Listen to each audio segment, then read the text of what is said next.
Hi Eastvale, how you doing? My name is Brandon Plott. I'm the Mayor Pro Tem for the City of Eastvale, and I'm here with Sarah and Anthony Villegas with the Meat Cellar. We're here at their Claremont location. How are you guys doing today? Great, how are you?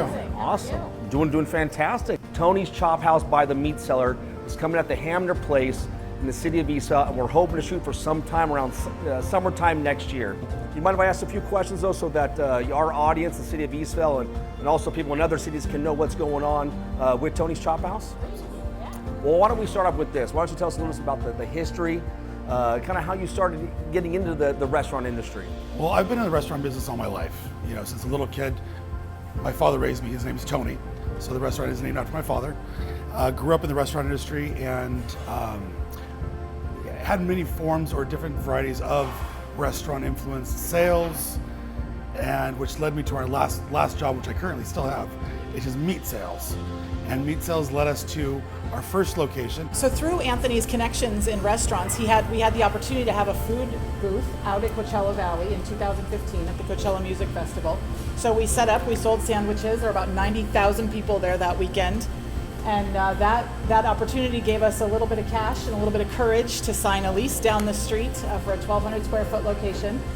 We started building out, imagining this retail shop, but we also needed a health department approved kitchen. So we decided to build the kitchen, and once you build the kitchen, well, you sure better use that kitchen all the time. So we decided to create a menu and open the location, not just as a retail store, but a restaurant as well. So I created the first menu that we had there, and a lot of the current menu that you find at our location here in Claremont or in Chino is the same menu, and it's carried on. Well, I can tell you my first experience several years ago at your old location was an incredible experience I never forgot, and have been a frequent patron ever since. And now you're here at your location in Claremont, and at your Chino location I go as well. So you guys have a successful business, and I can tell why with your personality and your passion for it, it definitely flourishes.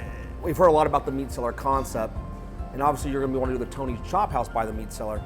My first question is this: why Eastvale? Well, to be honest, we didn't know a whole lot about Eastvale when we first heard from the leadership over in Eastvale, and they asked if we would come have a conversation, if they could introduce us, if you guys could introduce us to the city. What we found there was a passion that we haven't previously seen in any city that we've come into contact with. There was just a love of the development of the community from its leaders, from its staff. And just like us, it's very young, very eager to succeed as either a restaurant or as a city. And eager to serve and to create spaces that their residents want to be in, and to create a home and a community, which is one of our fundamental values. You know, in opening a restaurant, it's a real romantic business, but at the heart of it is, you know, you want to make a community and you want to have a place to welcome people in. It was really fast for us that we really fell in love with the energy in Eastvale, and then the more we would start to talk to people, you know, people would say, oh, my sister lives in Eastvale.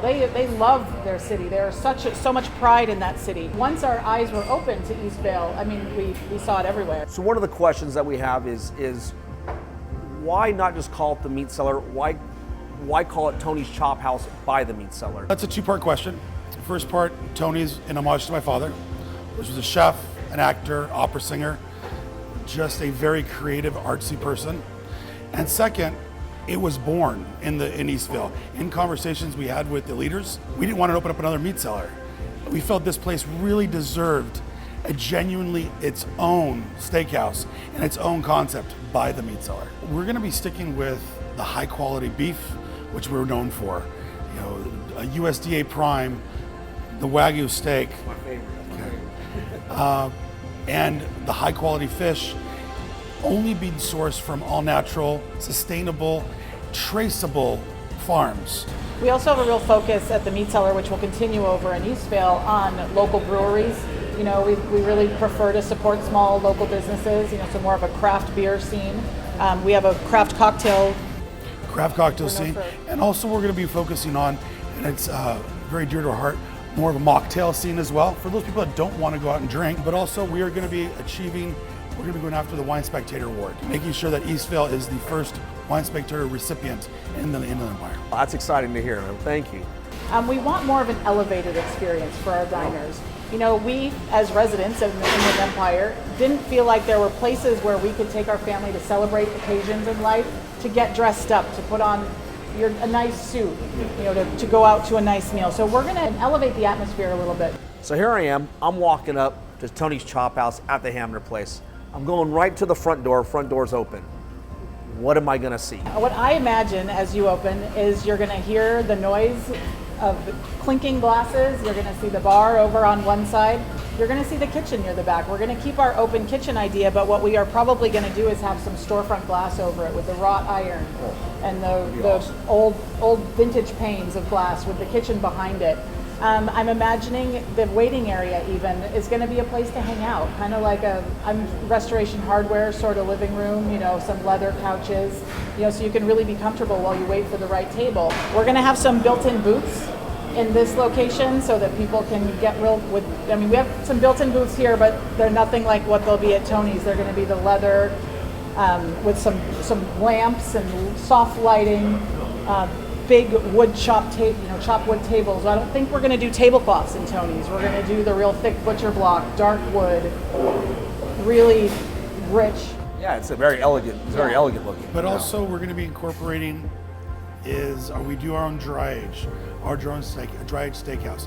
So we're trying to figure out how to possibly incorporate that into the kind of like a drop of as you walk in as well, where you see all of your meat hanging, dry aging in the background. One of my biggest focuses, and when I say mine, it's hers as well, but I have a really big emphasis on the patio.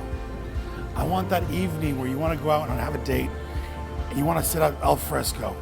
The breeze is going by, beautiful lights are hanging down, fire pits blazing. You just want to go have a cocktail, you want to have a full dinner. You're outside in the patio in this beautiful ambiance. In a gathering place, you know, where you'll see your neighbor, you'll see your friend that you haven't seen in a few days. And it's going to be about 2,000 square feet, so it's not a small patio. So we really want to incorporate that being a part of a focal point of Tony's. Awesome, we love it. Well, hey, on behalf of the city of Eastvale and our residents, we just want to say thank you for taking the time with us.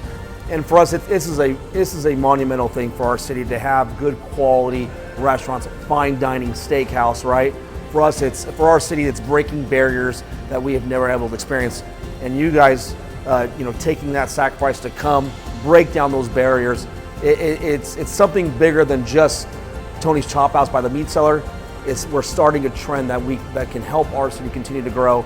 And I know our residents are going to be very appreciative of you guys being able to be one of the first, pioneers, investors in a restaurant to come in our city and do it, and it will never be forgotten. We really do appreciate that. And I want to say thank you for City of Eastvale for finding us, and we're so grateful we found you. We are thrilled for the opportunity to be a part of this incredible space, so thank you. You bet. Thank you, guys. We appreciate it. Thank you so much.